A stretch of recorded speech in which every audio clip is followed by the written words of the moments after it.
करनाल में जो घटना हुई आप देखिए, किसी भी देश को स्तब्ध हो जाना चाहिए उस वीडियो को देखने के बाद, जहां एसडीएम खुल के कह रहे हैं सर फोड़ो, इस लाइन को कोई पार करेगा तो मुझे सर फूटा हुआ दिखना चाहिए। प्रोसीजरली एसडीएम को कोई अधिकार नहीं था पुलिस के लोगों को इंस्ट्रक्ट करने का, सब्सटेंटिवली इस तरह के आदेश देने का तो किसी को अधिकार नहीं। और अंत में क्या होता है? कुछ नहीं होता। मुख्यमंत्री कहते हैं उनकी भाषा में गड़बड़ी हो सकती है लेकिन आदेश गलत नहीं था। मतलब क्या भाषा होनी चाहिए थी कि आप कृपया करके अपने दंड से किसानों के शीश को नवाएं, या ये भाषा बेहतर होती? क्या मतलब बात की जा रही है? और आखिर में उसका चुपचाप से ट्रांसफर कर दिया जाता है एक बेहतर पोस्ट के ऊपर। क्या ये देखना चाहते हैं हम इस देश के अंदर? छुप भूल जाइए किसानों को। क्या इस देश के नागरिक एक ऐसी व्यवस्था चाहते हैं? इसके अलावा हर जगह मैं देख रहा हूं बौखलाहट सरकार की। कल किसानों के ऊपर कुछ केस कर दिए गए, उनको नोटिस इशू कर दिए गए। मैं समझता हूं कि एक तरफ सरकार की वैधता, सरकार की लेजिटिमेसी लोगों की आंखों में गिरती जा रही है। हरियाणा जैसे प्रदेश में तो ये मंत्री लोग अपने गांव नहीं जा सकते। ये बात उत्तर प्रदेश के कुछ इलाकों में भी हुई, पंजाब में तो खैर बिल्कुल जग जाहिर है। इसलिए अब सरकार दमन पे उतर आई है कि चलो अब इनको लाठी से ठीक करेंगे। चलिए, किसानों ने बहुत देख लिया, इसको भी देख लेंगे, क्योंकि हमारे कई साथी अधीर हो रहे हैं। कई बार ये बातें मुझे भी सुनने को मिलती हैं कि कब तक करेंगे, बस अब एक कुछ बड़ी चीज कर दो, आर या पार।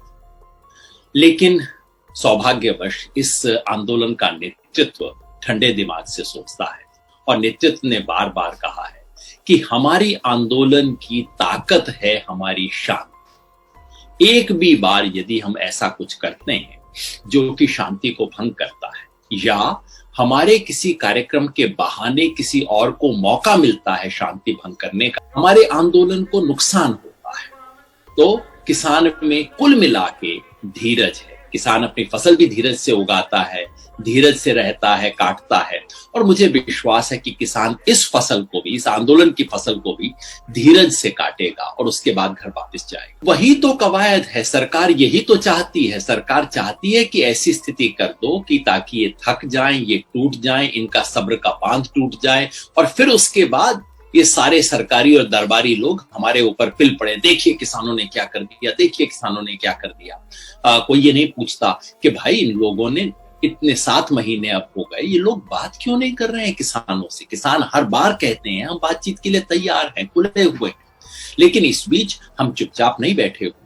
ऐसा नहीं है कि हम सिर्फ कह रहे हैं कि सरकार कुछ करे, हम धीरज रखेंगे। धीरज हम रखेंगे, लेकिन हम आंदोलन का विस्तार भी करेंगे। इस बीच 2-3 बड़ी चीजें हुई हैं। अभी हमने एक राष्ट्रीय कन्वेंशन किया अपना 26 और 27 अगस्त को, और उस राष्ट्रीय कन्वेंशन में निर्णय लिया गया है कि अब देश के जिले जिले में, देश के हर प्रदेश में संयुक्त किसान मोर्चा का गठन किया जाएगा। यह अब तक नहीं हुआ था। इसका मतलब है कि पूरे देश में विस्तार होगा।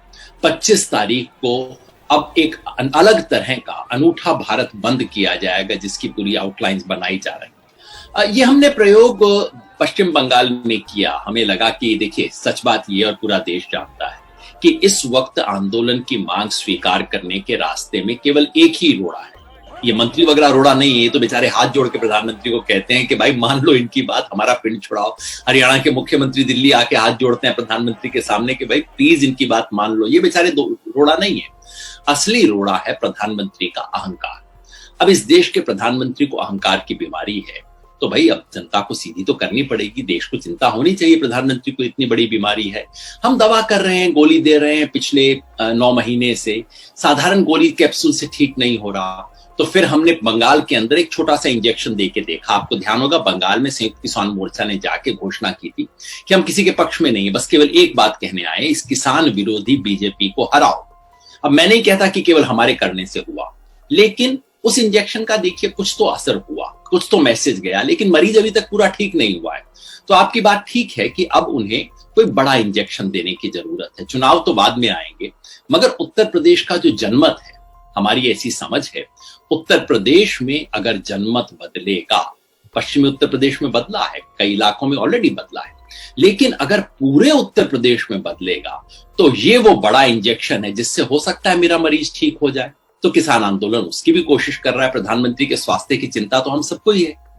मैं बिल्कुल सीधे कॉन्क्रीट बताता हूं, 5 सितंबर से हम एक मिशन उत्तर प्रदेश शुरू कर रहे हैं, जिसके तहत हम कॉल देंगे नंबर 1 कि जिस तरह से हरियाणा पंजाब में टोल प्लाजा खोल दिए गए हैं जनता के लिए, उसी तरह से पूरे उत्तर प्रदेश में खोल दिए जाए। उत्तर प्रदेश में फिलहाल कई जगह पे किसानों के लिए खुले हुए हैं, लेकिन हम अब जनता के लिए खोलने का कॉल दे रहे हैं। नंबर 2, बीजेपी और उसके सहयोगी नेताओं, मंत्री, सांसदों, एमएलए, इन सब का सामाजिक बहिष्कार करने और इनका सार्वजनिक विरोध करने का कार्यक्रम हम शुरू करेंगे। नंबर 3, रिलायंस यानी कि अंबानी और अडानी, इनके जो प्रोडक्ट्स हैं, इनके जो एस्टेब्लिशमेंट्स हैं, उनका बायकॉट और विरोध करना, जिस तरह से पंजाब हरियाणा में किया गया है वैसा ही वहां शुरू होगा। तो ये तो 3 कॉन्क्रीट कार्यक्रम हुए। क्योंकि हमें फिलहाल चुनाव नहीं दिख रहा, हमें तो सिर्फ चिड़िया की आंख दिख रही है कि भाई इस आंदोलन का विस्तार करें, सघन बनाएं, इसको उत्तर प्रदेश के गांव-गांव में लेके जाएं, हर किसान परिवार में लेके जाएं। चुनाव तो बात की बात है, उससे पहले ही सरकार सीधी हो जाएगी। हम हिंसा की कॉल कतई नहीं दे रहे। आप देख रहे होंगे जहां जहां कहीं गलती से भी हिंसा होती है, हम उसका विरोध करते हैं। हमारी तरफ से अहिंसात्मक शांतिपूर्ण प्रदर्शन होगा, लेकिन उत्तर प्रदेश सरकार का जो रवैया है वो है शांतिपूर्वक चीजों को भी कुचलने का, दमन करने का। अगर वैसा होगा तो हम शांतिपूर्वक उसका जवाब देंगे। हाँ, उत्तर प्रदेश सरकार का रिकॉर्ड इस वक्त जो है, वहां तो सरकार का राज थोड़ी चल रहा है, पुलिस राज चल रहा है, गुंडा राज चल रहा है इस वक्त उत्तर प्रदेश में। तो इसलिए वैसे में कठिन जरूर होगा, लेकिन जैसे मैंने कहा कि कठिन काम ही तो करने लायक है। किसानों ने बहुत कठिन चीजें की हैं। इस कठिन जिम्मेवारी